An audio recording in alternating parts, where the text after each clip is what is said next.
Welcome back to the Guide to DOing Med School. There's still time to enter our giveaway and win a $100 FIGS gift card, perfect for medical students prepping for clinicals or for undergraduate students getting in their shadowing hours. To enter, all you have to do is share your favorite episode of this podcast on social media with the hashtag YPNGiveaway by December 31st. We'll announce the winner on January's episode, and episodes drop the first Thursday of every month. That's YPN Giveaway. Good luck!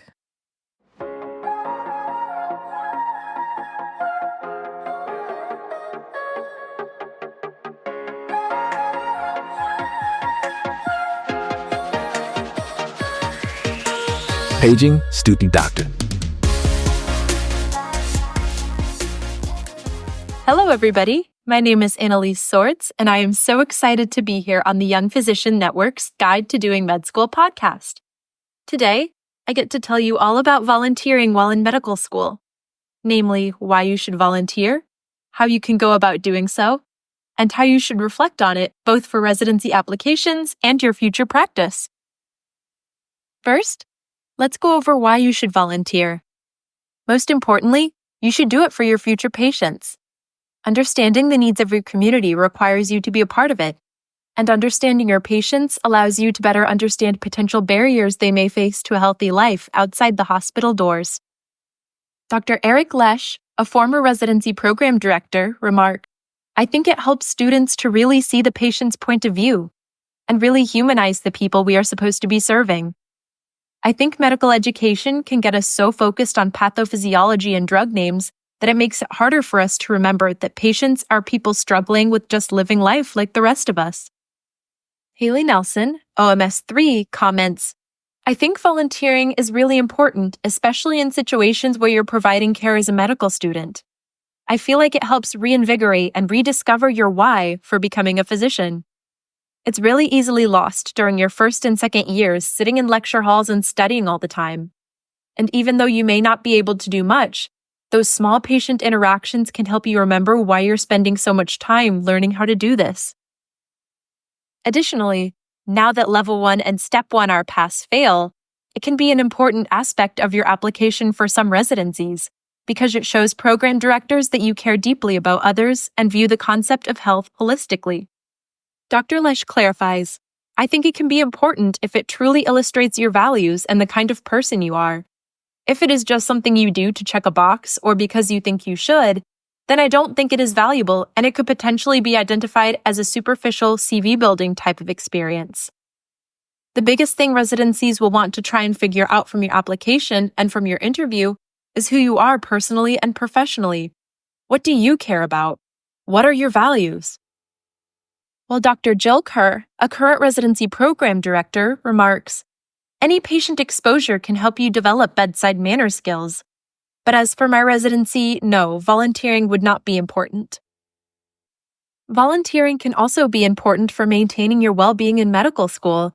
You get to take a break from the books, meet new people, and learn new skills. Madelyn LaRow, OMS-III, reflects, "It keeps you grounded and gives you purpose in medical school." Lindsay Adams, OMS-III, adds, "Volunteering is a great way for students to step away from studying and really connect with their community.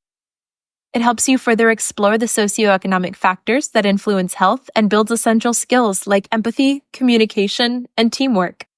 On top of that, it creates opportunities for networking and building lasting relationships, making it a valuable experience both personally and professionally." Next, we'll go over how to volunteer while in medical school. First, let's talk about interest-based medical volunteering. Many interest groups through your school will provide opportunities to learn more about your specialties of interest while gaining valuable experience in the field that benefits the community. Sophia Carbajal, OMS-III, explains, "I am interested in pediatrics, so Arizonans for Children allowed me to interact with children and parents while also mediating conflicts between them. I supervised visits between foster children and their biological parents. I think it also gave me some perspective on different parent-child relationships and helped me to maintain a neutral perspective when evaluating these dynamics." Biane Alforookh, OMS-III, also recounts, I was involved in volunteering at a hospital where I assisted with patient care and provided support to the medical staff. The support I provided to patients ensured that they received more personalized care and comfort during their stay. To find an opportunity like this, she adds, first-year students can reach out to student organizations focused on clinical skills, attend volunteer fairs, or connect with local hospitals and community health centers. Reaching out to med students a year or two above their grade for advice is also a great option. Next, let's talk about community and social health volunteering. I especially enjoyed this type of medical volunteering because it allowed me to practice clinical skills and learn about the social determinants of health at the same time. Many schools have a club specifically for providing community health education. Robert Szczypta, OMS-III, talks about one such club. During my first 2 years at KCOM, I was involved in Still Caring Health Connections. This is a service organization that assists uninsured members of the community. We would have tables during the farmers market in the summer where students would provide health education to those who stopped at the booth. Additionally, we had several student-run clinics that were overseen by physicians and dentists, and we would provide free health screenings to uninsured patients. Lindsay Adams reflects on her time with Still Caring as well. One of the key events that ATSU Still Caring hosts every semester is the Amish Clinic. We offer osteopathic manipulative medicine, health education, and dental cleanings to community members. As someone from Arizona, this experience was truly eye-opening for me. I enjoyed not only treating and teaching, but also learning about Amish values and unique health remedies. For first-year students looking for opportunities like this, a great place to start is your school's registered student organization fair at the beginning of the year. Many clubs, including Still Caring Health Connections, have established partnerships with community groups and are always seeking volunteers for clinics, health fairs, food drives, sports events, and other events. If a club's mission resonates with you, I highly recommend running for an executive position to get involved behind the scenes. Now let's talk about volunteering through medical service trips. Some schools offer these service trips as an elective, but if yours does not, they can also be found through global outreach organizations such as Power of a Nickel. Julia Long describes her experience. Power of a Nickel does incredible work by providing care to underserved populations who would otherwise not have access to health care. Once word gets out about our clinics, we have people travel far and wide to receive care, which includes providing medications, OMT treatments, and general patient education. I have had the privilege of doing 2 medical missions with Power of a Nickel, one in Bangalore, India, and one in Ho Chi Minh, Vietnam. These clinics have given me so much practice with history taking, physical exams, and care plans, as well as case reporting to my supervising physician. All of this has prepared me well going into my third-year rotations and has made me feel more confident in myself as I talk to patients. It has also been a great privilege working with local nursing and medical students and being able to learn from their experiences and ways healthcare differs in their countries. Haley Nelson also describes her time volunteering with Power of a Nickel. I was able to go to Havana and Matanzas, Cuba, and I think this trip was especially impactful in these communities because one of the issues in Cuba is not necessarily a lack of physicians or knowledge. We worked with some amazing Cuban physicians there who were able to provide so much care despite having quite literally nothing.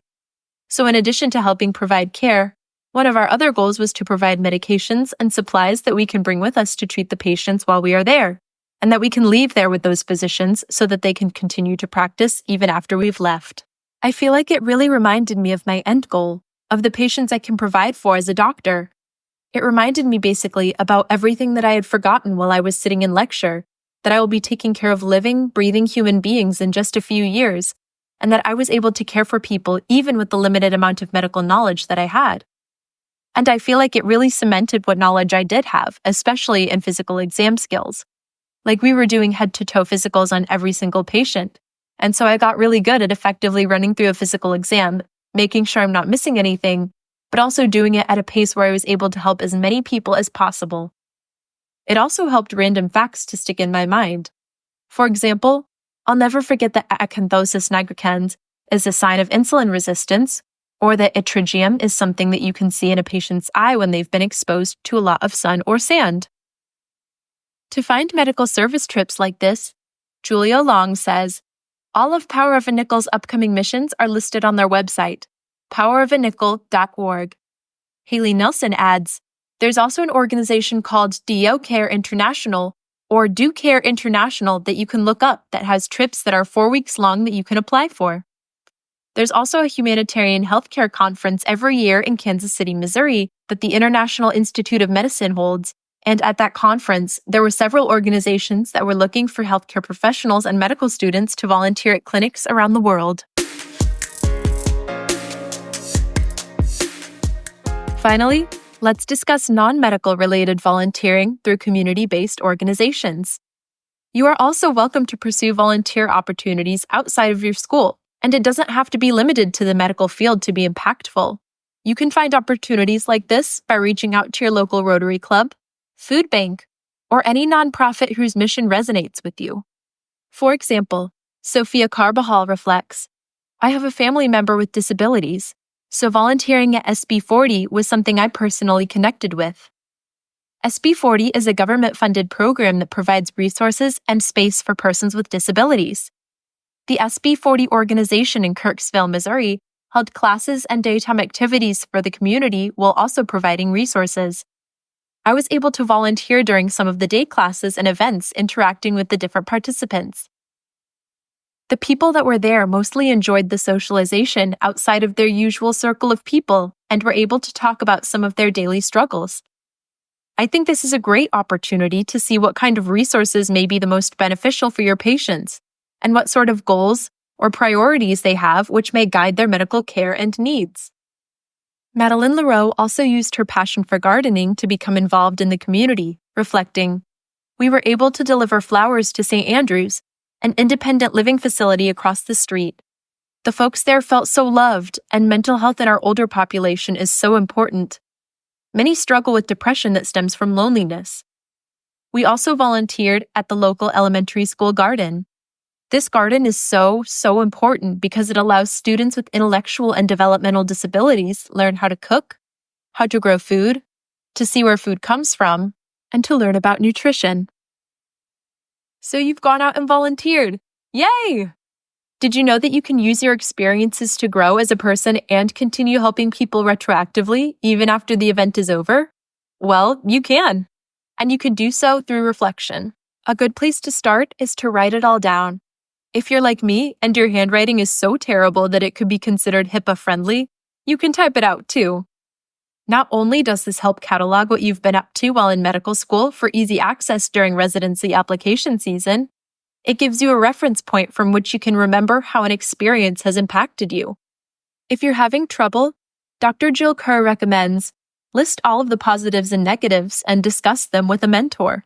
You could also start by asking yourself, how has this changed your worldview? How has it changed your understanding of the community that you work and live in? What did you enjoy? What challenged you?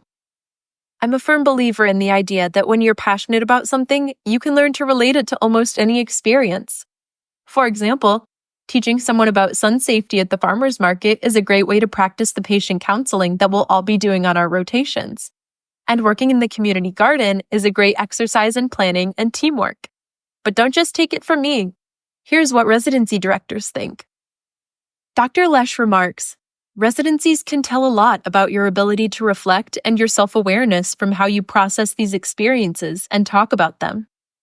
I think students should look at their volunteer experiences as learning experiences first and foremost. More specifically, what did they learn about our healthcare system, our society, resources for people, and what did they learn from patients? Be prepared to learn not just more overt things like how this program works, or what type of people are served by this organization, but also about what compassion and empathy really look like. What does listening and having a patient actually feel heard look like? That sounds like a wonderful note to end on. So this concludes our episode on volunteering in medical school. Thank you so much for listening to the Young Physician Network's Guide to Doing Med School. I'd like to thank MAOPS, the Young Physicians Network, and the contributors who generously volunteered their time to be interviewed for this episode. Dr. Eric Lesh, DO, Dr. Jill Kerr, DO, Lindsay Adams, Madelyn LaRow, Julia Long, Sophia Carbajal, Robert Szczypta, Haley Nelson, and Biane Alforookh.